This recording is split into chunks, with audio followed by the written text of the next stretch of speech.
Hello everyone, welcome back on our YouTube channel Indologus. आज से हम हिस्ट्री सीरीज चालू करने वाले हैं। अगर आप जानते होंगे कि हमने हाल ही में पॉलिटी सीरीज कंप्लीट करी और वो सारी वीडियोस आपको प्लेलिस्ट में मिल जाएंगी। आज से हम हिस्ट्री सीरीज चालू करेंगे। हिस्ट्री में हम एंशियंट हिस्ट्री ऑर्डर में चालू कर रहे हैं, फिर मिडाइवल, फिर मॉडर्न। हिस्ट्री में भी पहले हम स्टोन एज को कवर करने वाले हैं। तो देखिए, स्टोन एज से रिलेटेड हम पहले तो इम्पोर्टेंट कॉन्सेप्ट को समझेंगे, पूरे टॉपिक को समझेंगे।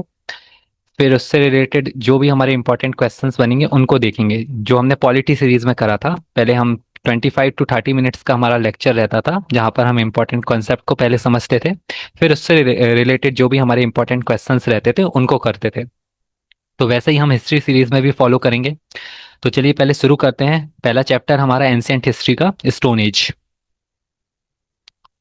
अब देखिए, स्टोन एज को तीन कैटेगरी में डिवाइड कर सकते हैं, थ्री कैटेगरी में इसको डिवाइड कर सकते हैं। पहला हमारा हो जाएगा, पहली कैटेगरी हो जाएगी पैलियोलिथिक, जिसको हम ओल्ड स्टोन एज भी बोलते हैं। दूसरा हमारा हो जाएगा मीजोलिथिक, जिसको हम मिडिल स्टोन एज भी बोलते हैं। और तीसरा हमारा हो जाएगा न्यूलिथिक, जिसको हम न्यू स्टोन एज भी बोलते हैं। पैलियोलिथिक ओल्ड स्टोन एज का टाइम फ्रेम क्या है? 5 लाख से लेके 10,000 BC तक। ओके, याद रखना, 5 लाख से लेके 10,000 BC तक।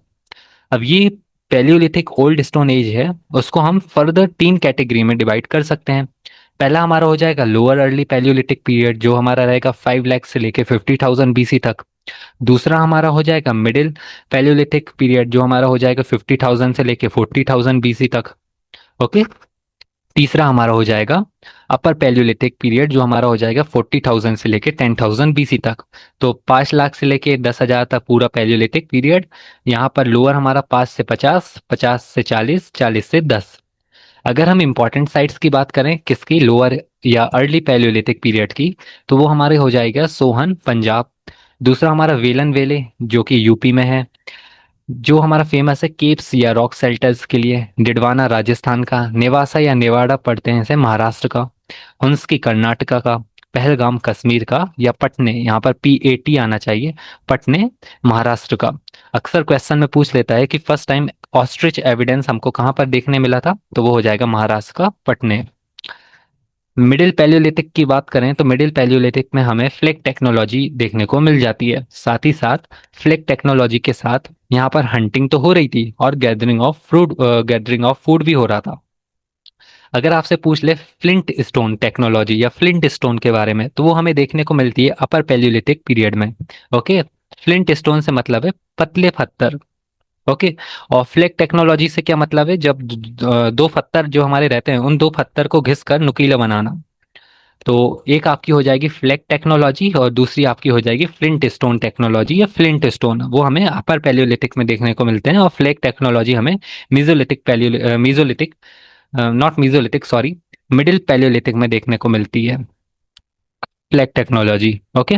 अब देखिए, अपर पैलियोलिथिक की बात करें तो अपर पैलियोलिथिक में हमारा लास्ट फेज था, ये यहाँ पर लास्ट फेज होगा, last phase of Pleistocene. Pleistocene से मेरा मतलब है आइस एज।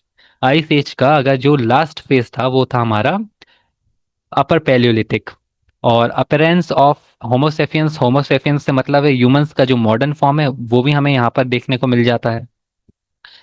तो कुछ चीजें हमें याद रखनी है। फ्लैग टेक्नोलॉजी पूछेगा तो मिडिल पैलियोलिथिक हो जाएगा, और फ्लिंट स्टोन पूछेगा तो अपर पैलियोलिथिक हो जाएगा। अपर पैलियोलिथिक में हमें लास्ट फेज था हमारा किसका? प्लिस्टोसिन का, और होमोसेपियंस भी देखने को मिल जाते हैं। इंपॉर्टेंट साइट्स अगर हम बात करें किसकी? अपर पैलियोलिथिक की, वो कौन कौन सी हो जाएंगी? वो हो जाएंगी हमारी इनाम गांव या नेवाड़ा महाराष्ट्र का, डिडवाना राजस्थान का, भीमबेटका मध्य प्रदेश का, केव और रॉक शेल्टर्स हमें देखने को मिल जाएंगे।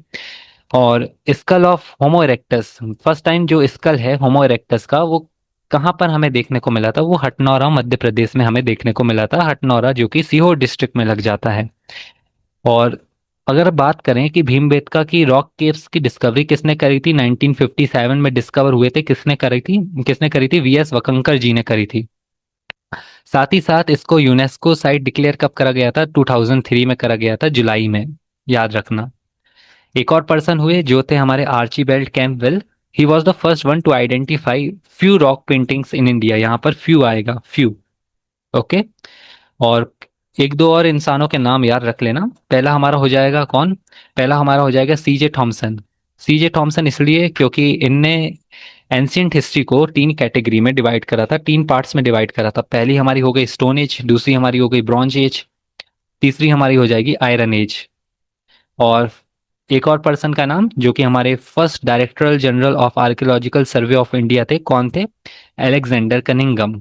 Okay, he was the first director general of archaeological survey of India, Alexander Cunningham. चलिए अब देखते हैं, हम मीजोलिथिक को समझ लेते हैं। मीजोलिथिक का टाइम पीरियड 12,000 से लेके 10,000 बीसी तक का था। ये हमारी लास्ट फेज थे, लास्ट स्टोन एज का पीरियड था। ओके, और इसको माइक्रोलिथिक पीरियड के नाम से भी जानते हैं। माइक्रोलिथिक पीरियड के नाम से इसलिए क्योंकि यहाँ पर स्मॉल स्टोन टूल्स जो हैं वो यूज हो रहे थे, और साथ ही साथ यहाँ पर फायर का भी यूज हो रहा था। पीछे हमने देखा कि प्लेस्टोसीन जो लास्ट फेज था हमारा प्लेस्टोसीन का, वो अपर पैलियोलिथिक था। अब यहाँ पर हमें वार्म क्लाइमेट देखने को मिलेगा। इंपॉर्टेंट साइट्स के बारे में बात कर लें। इंपॉर्टेंट साइट्स कौन कौन सी हो जाएंगी? जैसे हमारा लंगनाच जो कि महसाना गुजरात का है, संदना कल्लू जो कि कर्नाटका का है, भीमबेटका जो कि मध्य प्रदेश का है, चौपानी मांडू जो कि हमारा इलाहाबाद यूपी का है, भगौर राजस्थान जो कि अर्लियस्ट एविडेंस जहां पर हमें देखने को मिलता है डोमेस्टिफिकेशन का इन मीजोलिथिक पीरियड। एमपी से मतलब है मीजोलिथिक, और डोमेस्टिफिकेशन से मतलब है जो जानवर को पालने लगे थे ना। और टूटिकोरिन सदर्न तमिलनाडु में पड़ता है, आडमगढ़ मध्य प्रदेश। न्यूलिथिक के बारे में बात कर लें। न्यूलिथिक में देखिए, न्यूलिथिक पीरियड की बात करें तो उसमें कुछ इंपॉर्टेंट फीचर जैसे हमें क्या देखने को मिलता है? पॉलिश्ड स्टोन हमें देखने को मिल जाता है ना। और डोमेस्टिफिकेशन तो हमारा मीजोलिथिक पीरियड में चालू हो चुका था। बट अगर आपसे पूछ ले कि प्रैक्टिस्ड एग्रीकल्चर की बात हो रही है, एग्रीकल्चर शुरू हो रहा है, वो कहाँ में शुरू होगा? वो न्यूलिथिक पीरियड में शुरू होगा। पॉलिश्ड स्टोन्स हमें देखने को मिल रहे हैं, और अब जो है लोग अपनी प्रॉपर्टी ओन करने लगे थे। मतलब दो इंपॉर्टेंट पॉइंट हमें देखने को मिल गए। पहला एग्रीकल्चर वाला, एग्रीकल्चर जो है वो अब शुरू हो चुका था। दूसरा हमारा प्रॉपर्टी ओन करने लगे थे लोग, है ना। और पोर्ट्री भी फर्स्ट टाइम हमें यहीं पर देखने को मिलती है। और इंपॉर्टेंट साइट्स अगर पीरियड की बात करें तो ये 7,000 से 1000 बीसी तक का था। 7,000 से 1000 बीसी। अब देखिए 7,000 से 1000 बीसी इसलिए क्योंकि एसएससी जो है वो 7,000 से 1000 बीसी को कंसीडर करती है। और जगह जगह पर आपको डिफरेंट टाइम फ्रेम न्यूलिथिक के लिए देखने को मिल सकता है। अब इंपॉर्टेंट साइट्स की बात करें हम न्यूलिथिक पीरियड की, तो पहले तो हमारा इंपॉर्टेंट साइट आ जाएगा मेहरगढ़। मेहरगढ़ इसलिए क्योंकि अर्लीस्ट एविडेंस अगर आपसे पूछ ले किसका, एग्रीकल्चर का इन इंडियन सब कॉन्टिनेंट, वो हो जाएगा मेहरगढ़। मेहरगढ़ के बाद कश्मीर वैली में बुरजा होम भी हमें देखने को मिलता है, और गुफरकल भी देखने को मिलता है। बुरजा होम में हमें डोमेस्टिक डॉग्स जो भी हमारे घर पालतू कुत्ते थे ना, डोमेस्टिक डॉग्स, उनको दफनाया जाता था उनके मास्टर्स के साथ। और जो लोग थे वो लेक साइड के पास रहते थे, पिट्स में रहते थे, गड्ढों में रहते थे। और जो भी हमारे टूल्स जो हैं वो बनाए जाते थे काय से? हड्डियों से बनाए जाते थे, है ना। तो बुर्जा होम के बारे में इतनी इंफॉर्मेशन तो आपको पता होनी चाहिए। गुफरकल की बात करें तो गुफरकल में हमें केव ऑफ पोर्टर्स के नाम से भी इसको जानते हैं, केव ऑफ पोर्टर्स। ये इतना इंपॉर्टेंट नहीं है, 41 km south east of Srinagar. अगर स्टेटमेंट वाइज पूछ ले तो इंपॉर्टेंट हो जाता है, अदरवाइज इतना डीप में पूछता नहीं है ना। तो देखिए बिहार की बात करते हैं। बिहार में भी हमारी न्यूलिथिक पीरियड की साइड है, जो हमारा चिरान, जहाँ पर टूल्स हमें देखने को मिले जो कि हड्डियों से बने थे। उत्तर प्रदेश की सबसे इंपॉर्टेंट साइट हो जाएगी यहाँ पर कोल्डीबा। कोल्डीबा इसलिए क्योंकि earliest evidence of rice cultivation हमें यहाँ पर देखने को मिल जाता है। चैल्कोलिथिक पीरियड की बात कर लें। चैल्कोलिथिक पीरियड हमारा इसलिए इंपॉर्टेंट है, देखिए जो कि फर्स्ट मेटल था डिस्कवर करा था किसने? ह्यूमंस ने, वो कॉपर ही था, इसलिए इसको चैल्कोलिथिक पीरियड बोलते हैं। टाइम पीरियड क्या है? 3500 बीसी से 1000 बीसी तक। और लोग जो हैं वो रूरल कम्युनिटीज में रहते थे, है ना, रूरल कम्युनिटीज में रहते थे। चैल्कोलिथिक पीरियड की अगर हम और बात करें तो ये रीजंस याद रख लेना। जैसे इंपॉर्टेंट तो अहर एंड गिलुंड के अगर बारे में पूछ ले तो वो नियर बानस वैली मतलब राजस्थान से बिलोंग करेंगे। अगर आपसे पूछ ले मालवा नर्मदा का या कया था काली सिंध, है ना, तो वो वेस्टर्न एमपी से बिलोंग करेंगे। और वेस्टर्न महाराष्ट्र में हमें जॉर्वे कल्चर फर्स्ट टाइम हमें देखने को कहाँ पर मिलता है? महाराष्ट्र में देखने को मिलता है। अब जॉर्वे कल्चर से रिलेटेड क्या पूछ लेता है? इंपॉर्टेंट साइट्स पूछ लेता है। ये सब हमारी इंपॉर्टेंट साइट्स हो गई। इसमें भी सबसे इंपॉर्टेंट हमारी हो जाएगी दायमाबाद, जो कि सबसे बड़ी जोरवे कल्चर साइट थी, है ना। पोट्री भी हमें फर्स्ट टाइम यहाँ पर देखने को मिल जाती है। तो पोट्री मतलब क्या डिजाइन था पोट्री का, देखिए black and red ware pottery use होती थी, है ना, ब्लैक एंड रेड कलर। आगे जैसे जैसे हम ब्रॉन्ज एज पढ़ेंगे या आईवीसी पढ़ेंगे, आईवीसी मतलब इंडस वैली सिविलाइजेशन, या आगे हम आयरन एज के बारे में पढ़ेंगे, तो वहां पर पोट्री जो है वो डिफरेंट रहेंगी। यहाँ पर मटेरियल क्या यूज हो रहा था, ओसीपी, ऑर्च कलर पोट्री जो है वो यहाँ पर यूज हो रही थी। अब इनसे रिलेटेड कुछ इंपॉर्टेंट क्वेश्चंस देख लेते हैं, जैसे what does the term Palaeolithic means in the context of stone age. हमने कैटेगरी कौन कौन सी देखी थी, पैलियोलिथिक, मीजोलिथिक। पैलियो से हमारा मतलब था old stone age.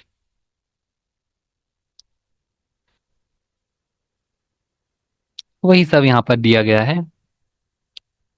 The first metal to be discovered and used by humans was, कौन सा मेटल था, copper age, chalcolithic period. The earliest evidence of agriculture in the Indian subcontinent was found at which Neolithic site? देखिए, बुरजाहों में domestic dogs को दफनाया जा रहा था, है ना, मास्टर्स के साथ। कोलडीबा में राइस के एविडेंस हैं, अर्लीस्ट एविडेंस राइस का कल्टीवेशन के, है ना। चिरान में हड्डियों से बने टूल्स थे।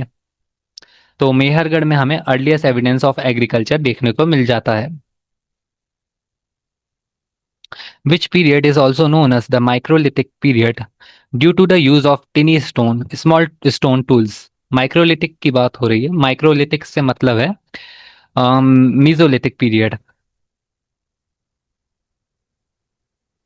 The archaeological site of Burja home is primarily known for which unique feature? देखिए, pit dwellings and evidence of dog burials, है ना, burials with masters.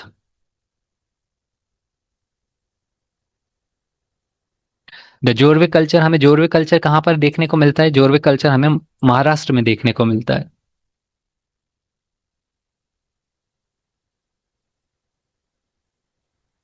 Jorwe culture copper age culture ही है, और situated bank of Pravara, Godavari river. What is the correct chronological sequence of the stone age period? So correct order क्या रहेगा, पहले तो हमारा पैलियोलिथिक आ जाएगा, पीएमएन, मीजोलिथिक, फिर न्यूलिथिक। पी से पास्ट, एन से न्यू, एम से middle. What does the term Gufkral, Gufkral, neolithic site in Kashmir literally mean? इसका मतलब क्या है गुफ्रकल का? देखिए, इसका मतलब क्या होगा, केव of the potters. The skull of homo erectus, पीछे हमने देखा था होमो इरेक्टस का स्कल हमें कहाँ पर देखने को मिला था, हटनौरा, सीहोर डिस्ट्रिक्ट में जो आता है मध्य प्रदेश के, है ना, नर्मदा रिवर के किनारे सिचुएटेड है मध्य प्रदेश।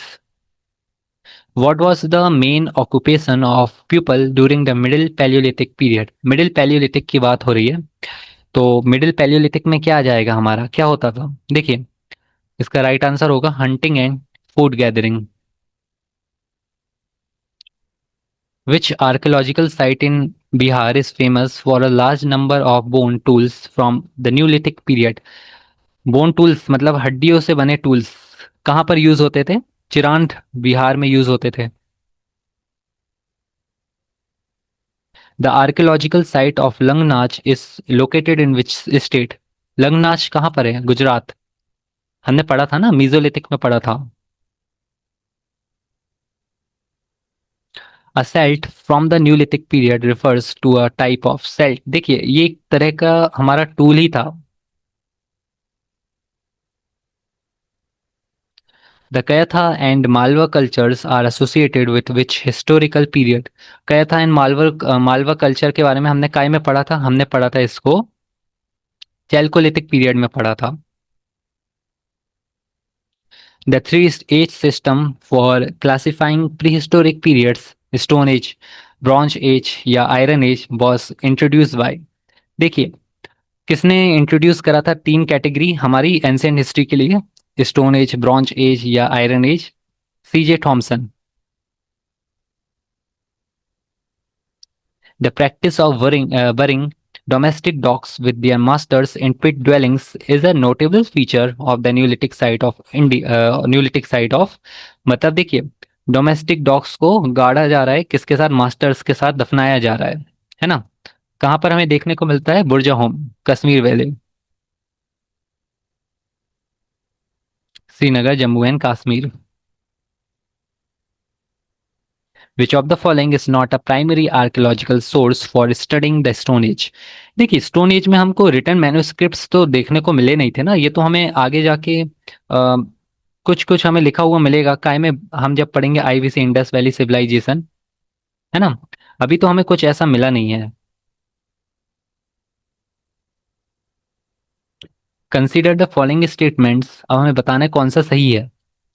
सो Langhnaj is a major mesolithic site in Gujarat, ये तो सही है।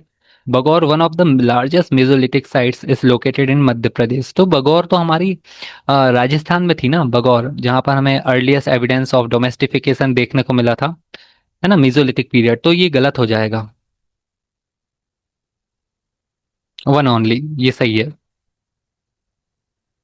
विच of the following is not a Chalcolithic culture, कौन सा चैल्कोलिथिक कल्चर नहीं है? देखिए, चैल्कोलिथिक कल्चर में हमने जोरवे के बारे में पढ़ा, मालवा के बारे में पढ़ा, आहर एंड बानस कल्चर, है ना, गिलुंड वाला हमने पढ़ा था, जो हमें राजस्थान में देखने को मिलता है। और सोन कल्चर तो हमने नहीं देखा ना, सोन कल्चर तो हम कहीं ना कहीं पंजाब के बारे में, और जो हम पैलियोलिथिक पीरियड में पढ़ रहे थे, है ना, लोअर अर्ली पैलियोलिथिक पीरियड में।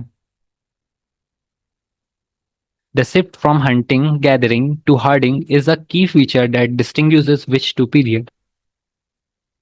ओके, सो हंटिंग गैदरिंग से शिफ्ट हो गए थे हर्डिंग में, है ना? तो ये हमें देखने को मिलेगा,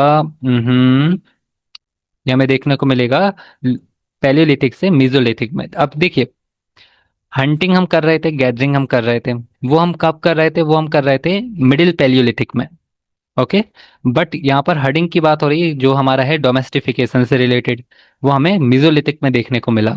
और अगर एग्रीकल्चर की बात होती या प्रॉपर्टी ऑन करने की बात होती, तो वो हमारा हो जाता न्यूलिथिक।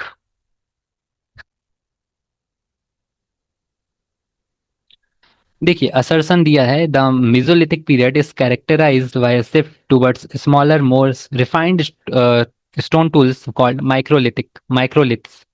रीजन क्या था? देखिए, बोल रहा है कि यहाँ पर शिफ्ट हमें देखने को मिला कि स्मॉलर टूल्स की तरफ, मतलब स्मॉल टूल्स जो हैं वो अब यूज होने लगे थे, मोर रिफाइंड टूल्स। अब उसका रीजन क्या? रीजन है, रीजन ये है क्या कि climate became significantly warmed during the mesolithic period which led to an increase in fauna and flora.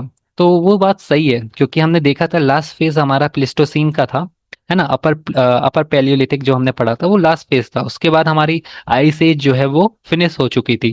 तो मेसोलिथिक में ये सही बात है कि हम जो है स्मॉल टूल्स यूज करने लगे थे। तो दोनों रीजन भी हमारा सही है, असर्शन भी हमारा सही है।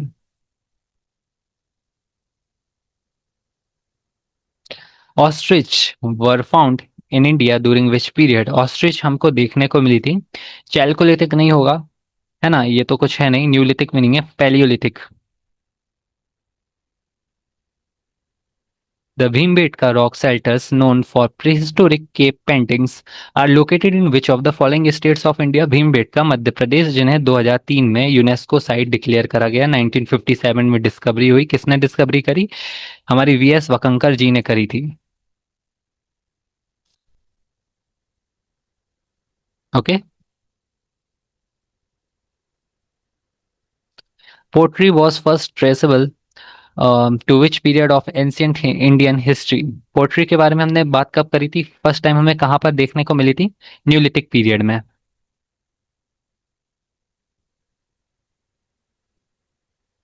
Earliest evidence of neolithic age, Mehrgarh, now Pakistan.